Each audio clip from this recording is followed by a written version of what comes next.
Hello friends, welcome back to my YouTube channel Study Career Point. I hope you all are doing well. So start करते हैं हमारी आज की class से। देखिए आज हम लोग यहाँ पर देखिए जो साइंस की क्लास मैंने आप लोगों की स्टार्ट करी हुई है NCERT की बुक की, ठीक है। इसकी जो 6th क्लास आप लोगों की चल रही है, जिसके 7 चैप्टर तक मैं आप लोगों को करा चुकी हूँ। आज हम लोग यहाँ पर 8 चैप्टर करेंगे, ठीक है। अभी जो देखिए आपकी क्लासेस चल रही हैं ये आप लोगों की ओल्ड पैटर्न पर ही है, क्योंकि देखिए सबसे पहले आप लोगों को ओल्ड पैटर्न कंप्लीट करना है, क्योंकि जो आप लोगों का सिलेबस है सीटेट का वो आपका ओल्ड पैटर्न पर ही आधारित है, ठीक है। तो आप लोगों को ओल्ड तो करना ही है, लेकिन इसके साथ में हम लोग न्यू भी कर लेंगे, क्योंकि यहाँ से ज़रूरी नहीं है कि सीटेट आप लोगों का कहीं से भी क्वेश्चन पूछ सकता है, कभी इन्होंने यहाँ से भी आपके 2-4 क्वेश्चन ये दे दे, ठीक है। इसलिए ओल्ड पैटर्न तो करना ही है, साथ में न्यू पैटर्न भी हम लोग कर लेंगे। स्टार्ट करते हैं हमारी आज की क्लास से। देखिए आज हम लोग यहाँ पर 8th चैप्टर करेंगे, जिसका नाम है शरीर में गति। तो देखिए शरीर में किस किस प्रकार की गति होती हैं, कितने जॉइंट हमारे शरीर के अंदर पाए जाते हैं, चाहे वो हमारी एल्बो में हो, चाहे हमारे घुटनों में हो, हमारी फिंगर्स पे हो, ठीक है। तो ये सब जॉइंट के ऊपर हम यहाँ पर बात करेंगे। इसके अलावा देखिए कुछ जानवरों की भी चीज़ें हम लोग देखेंगे, जैसे घेंगा हो गया, मछली हो गई, सांप हो गया, ठीक है। इन सब चीज़ों के अंदर किस तरीके से कार्य होते हैं, किस तरीके से चलते हैं, ये इन सब चीज़ों के ऊपर भी हम बात करेंगे। काफ़ी इंपॉर्टेंट चैप्टर ये होने वाला है, क्योंकि देखिए जो जॉइंट होते हैं, संधि होती हैं, ये काफ़ी जगह आप लोगों से पूछी जाती हैं, इसलिए एंड तक चैप्टर को देखिएगा। काफ़ी अच्छे से आप लोगों के लिए चीज़ें लेकर के आई हैं यहाँ पर, ठीक है। तो स्टार्ट करते हैं फर्स्ट पॉइंट से। तो देखिए पहला यहाँ पर जो पॉइंट है वो है मानव शरीर एवं इसकी गतियाँ।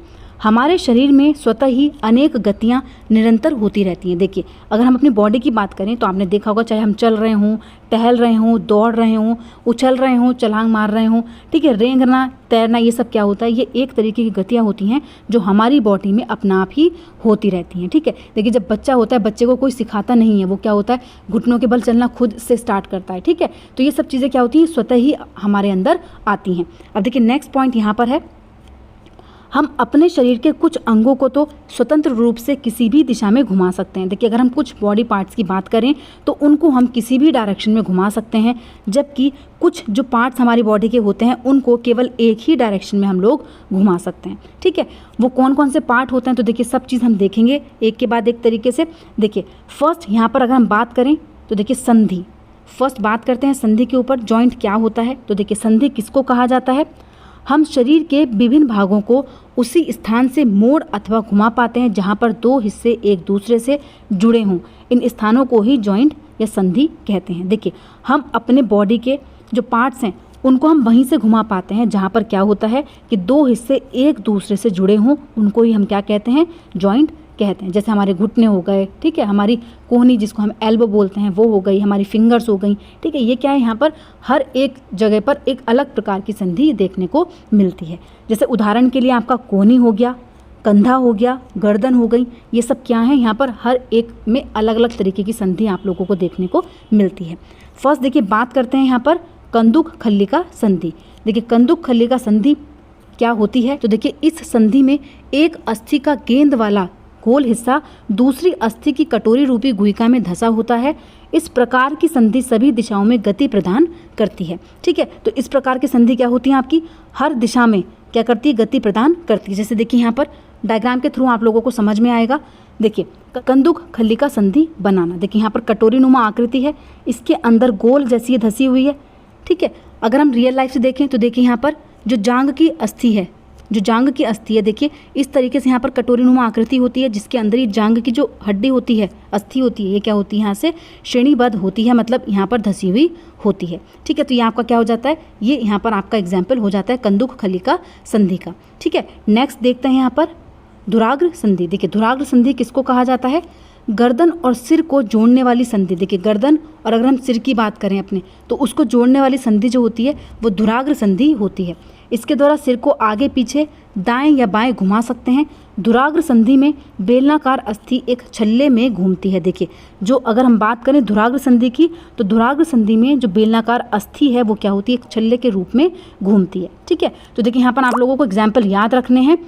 बात करें धुराग्र संधि की, तो देखिए जो गर्दन और सिर को जोड़ने वाली संधि होती है वो क्या होती है, धुराग्र संधि होती है। नेक्स्ट पॉइंट देख लेते हैं। देखिए इस तरीके से होगा आपका गर्दन को और जो आपके सिर को जोड़ती है, ठीक है, ये क्या होती है, ये आपकी धुराग्र संधि होती है। नेक्स्ट है, देखिए नेक्स्ट है यहाँ पर हिंज संधि। हिंज संधि किसको कहा जाता है, हिंज संधि एक ही दिशा में गति होने देता है। जो हिंज संधि है वो केवल एक ही दिशा में गति होने देता है, जिससे केवल आगे और पीछे एक ही दिशा में गति हो सकती है, जैसे हमारा घुटना और हमारी कोहनी, ठीक है, जिसे हम आगे या फिर पीछे आगे पीछे कर सकते हैं, ठीक है, एक ही दिशा में क्या करती है, ये गति करती है।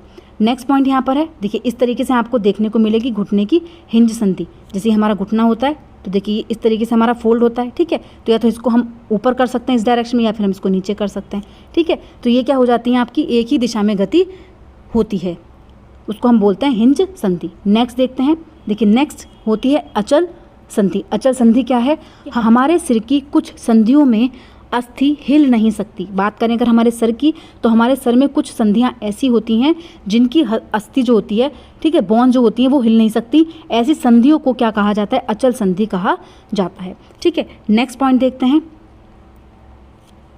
देखिए उदाहरण है यहाँ पर, ऊपरी जबड़े और कपाल के मध्य अचल संधि होती है। देखिए बात करें किसकी, जो हमारा ऊपरी जबड़ा होता है और कपाल होता है, इसके मध्य क्या होती है, अचल संधि पाई जाती है।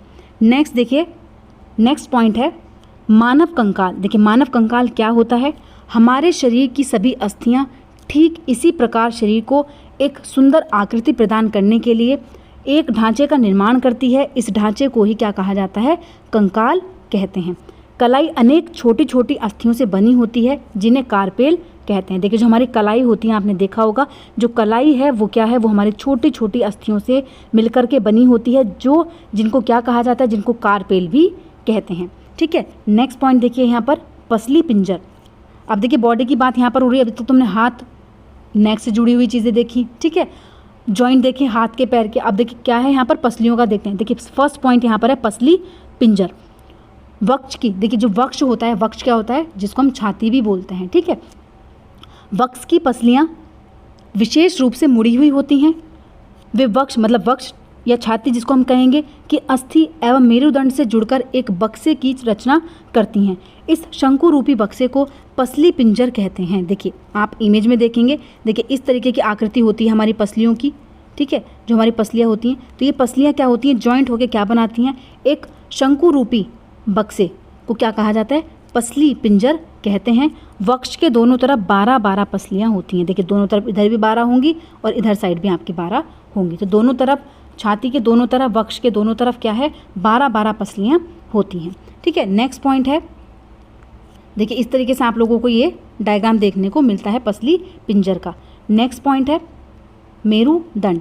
देखिए मेरुदंड क्या होता है, यह अनेक छोटी छोटी अस्थियों से बना होता है जिसे कशेरुका कहते हैं। मेरुदंड 33 कोशिकाओं का बना होता है। देखिए मेरुदंड आपने देखा होगा, इस तरीके से डायग्राम आपने देखे होंगे। देखिए ये जो आकृति होती है ये किसकी होती है, ये मेरुदंड की होती है, जो कितनी 33 कशेरुकाओं से मिलकर बना होता है, ठीक है। नेक्स्ट पॉइंट देखते हैं, देखिए नेक्स्ट यहाँ पर है उपास्थि। उपास्थि कहाँ पाई जाती है, तो देखिए कंकाल में कुछ अतिरिक्त अंग भी होते हैं जो हड्डियों जितने कठोर तो नहीं होते और जिन्हें मोड़ा जा सकता है, उन्हें उपास्थि कहा जाता है। जैसे हमारे कान के ऊपरी भाग में उपास्थि होती है। किसमें, अगर हम कान का ऊपरी भाग देखें तो उसमें क्या होती है, उपास्थि पाई जाती है। जहाँ पर देखिए कहाँ पर पाई जाती है, मैं आपको डायग्राम के थ्रू दिखाती हूँ। देखिए जैसे कान की, जैसे देखिए ये होता है, ठीक है, ये क्या होता है, ये हड्डी जितने मजबूत तो नहीं होते, लेकिन क्या होता है यहाँ पर काफ़ी कोमल आप लोगों को देखने को मिलेगा। ये वाला पोर्शन कि इसको आप कैसे भी बेंड कर सकते हैं, ठीक है। तो कान के ऊपरी भाग में क्या पाई जाती है, उपास्थि होती है। नेक्स्ट पॉइंट की अगर बात करें, देखिए मानव कंकाल अनेक अस्थियों, संधियों और उपास्थियों से मिलकर बना होता है। किसी अस्थि को गति प्रदान करने के लिए 2 पेशियों को संयुक्त रूप से कार्य करना होता है। नेक्स्ट पॉइंट है, गति करते समय पेशियों के संकुचन से अस्थियां खींचती हैं। देखिए जब हम बात करें, जब हम गति करते हैं तो गति करते समय पेशियों के ही संकुचन से क्या होता है, जो हमारी अस्थियां हैं वो क्या होती हैं, खिंचती हैं। नेक्स्ट पॉइंट की अगर हम बात करें, देखिए जंतुओं की चाल। अब बात करेंगे जंतुओं की कि जंतुओं में किस तरीके से चीज़ें होती हैं, ठीक है। फर्स्ट देखिए यहाँ पर है केंचुआ, ठीक है। फर्स्ट देखेंगे हम केंचुए को। केंचुए का शरीर एक सिरे को दूसरे सिरे से सटाकर रखे हुए अनेक छल्ले से बना प्रतीत होता है। देखिए जब आप केंचुए की आकृति देखेंगे तो केंचुए की आकृति में बहुत छोटे छोटे अनेक छल्ले आप लोगों को दिखेंगे, जो एक दूसरे को मतलब एक दूसरे से सटे हुए होते हैं, ऐसा प्रतीत होता है। केंचुए के शरीर में अस्थियां नहीं होती, परंतु इसमें पेशियां होती हैं जो इसके शरीर के घटने और बढ़ने में सहायता करती हैं। देखिए इसके अंदर जो अस्थियां हैं वो नहीं पाई जाती हैं, जो बोन्स है वो नहीं पाए जाते हैं। क्या होती हैं? पेशियां होती हैं जो इसको आगे बढ़ने, इसको घटने बढ़ने में क्या करती हैं? इसकी हेल्प करती हैं। जैसे आप इसकी आकृति देखोगे, देखिए इस तरीके का होता है केचुआ, जो आपको बरसात के मौसम में सबसे ज़्यादा देखने को मिलता है। ठीक है, तो ये आपने देखा होगा, ये पहले तो सुकड़ बहुत छोटा सा भी हो जाता है ये, ठीक है, और काफ़ी लंबा भी हो जाता है, छोटा भी हो जाता है, लंबा भी हो जाता है। किस वजह से होता है? तो अपनी पेशियों की वजह से होता है, क्योंकि जो पेशियां हैं इसको मदद करती हैं घटने और बढ़ने में। ठीक है, नेक्स्ट पॉइंट देखिए, केंचुए में गति शरीर की पेशियों के बारी बारी से विस्तरण एवं संकुचन से होती है। इसके शरीर में छोटे छोटे अनेक सूख होते हैं। ये सूख पेशियों से जुड़े होते हैं।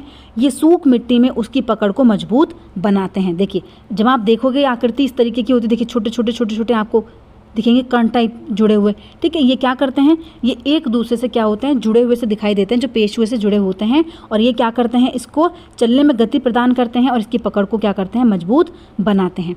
नेक्स्ट पॉइंट है, देखिए नेक्स्ट यहाँ पर है घोंघा। ठीक है, तो घेंगे को देख लेते हैं। देखिए घोंघे की पीठ पर स्थित गोल संरचना को इसका कवच कहते हैं। देखिए जो गोल संरचना इसकी होती है, ये क्या होता है? ये इसका कवच होता है, परंतु यह अस्थियों का बना नहीं होता। देखिए जो ये इसका आवरण होता है, ये अस्थियों का मतलब बोन्स का नहीं बना होता। अगर बोन्स का बना नहीं होता तो देखिए फिर तो यह कवच एकल एकक होता है, मतलब जिसका कवर होता है, जो मैंने आपको दिखाया, जो इसका यूज ही नहीं है इसके चलने में फिरने में। ठीक है, तो ये क्या होता है? ये एकल संरचना होती है और यह घोंघे को चलने में सहायता नहीं करती है। यह घोंघे के साथ खींचा जाता है। घोंघा पेशीय पाद की सहायता से चलता है, मतलब जो उसके पेशीय पैर होते हैं। देखिए क्वेश्चन आया हुआ है एग्जाम में कि जो घोंघा है, कॉम्पिटिटिव एग्जाम में भी ये क्वेश्चन पूछा गया है कि घोंघे की जो गति है वो किस चीज़ से होती है? जो पेशीय पैर हैं इसके, वो सहायता करते हैं इसकी चलने में। ठीक है, नेक्स्ट पॉइंट यहाँ पर है, देखिए तिलचट्टा। तिलचट्टा देखते हैं। तिलचट्टा, इसका शरीर कठोर बाह्य कंकाल द्वारा ढका होता है। यह बाह्य कंकाल एककों की परस्पर संधियों द्वारा बनता है, जिसके कारण गति संभव हो पाती है। देखिए आप लोगों ने घर में भी देखे होंगे ये। ठीक है, इस तरीके से आप लोगों को तिलचट्टा दिखता है। नेक्स्ट पॉइंट की अगर हम बात करें, देखिए पक्षी। पक्षी क्या होते हैं? पक्षियों की अस्थियों में वायु प्रकोष्ठ होता है, जिनके कारण इनकी अस्थियां हल्की परंतु मजबूत होती हैं। पिछले पैरों की अस्थियां बैठने और चलने के लिए अनुकूलित हैं और आगे की पैरों की अस्थियां रूपांतरित होकर पक्षी के पंख बनाती है। तो देखिए अगर हम पक्षी की बात करें, आपने देखा होगा इनके अंदर वायु प्रकोष्ठ क्यों पाया जाता है? क्योंकि ये क्या होते हैं?